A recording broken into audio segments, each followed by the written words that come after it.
Nous allons ici, dans le deuxième moment, analyser la valeur de la vérité scientifique. Nous pourrons d'abord parler de la valeur épistémologique de la science.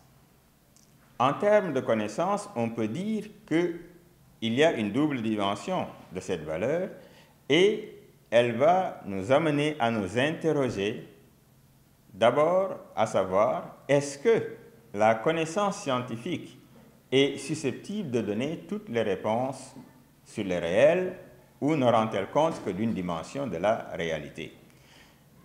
Cette question nous amène à comprendre que quand la science s'interroge sur le réel, et elle est fondée à s'interroger sur le réel en fonction de ses difficultés, elle le fait dans le sens de réaliser une connaissance certaine.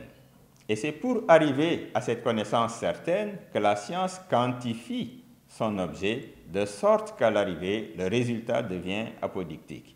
Il est apodictique, il est nécessaire, il est non contradictoire et il est universellement partagé. Et c'est pourquoi la science est une vérité consensuelle, de sorte que Bachelard pouvait la définir comme l'union des travailleurs de la preuve. Donc cette vérité scientifique, elle est consensuelle, elle est adoptée par tout le monde et c'est une vérité universelle. Mais cette vérité universelle rend-elle compte de toute la réalité?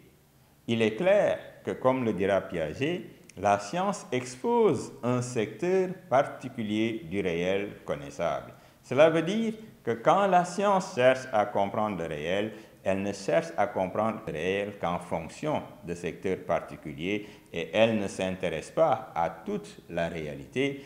C'est peut-être la philosophie qui va s'intéresser à la totalité du réel en général.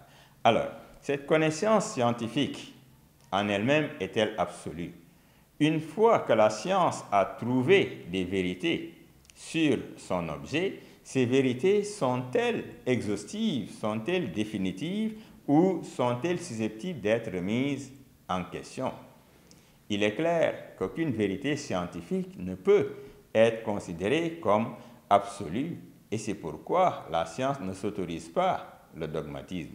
Il y a donc dans l'esprit scientifique ce que nous avons appelé un esprit de relativité qui considère la possibilité de repenser les vérités scientifiques. Donc la vérité scientifique est toujours provisoire et elle doit toujours se réaménager pour se donner une nouvelle jeunesse.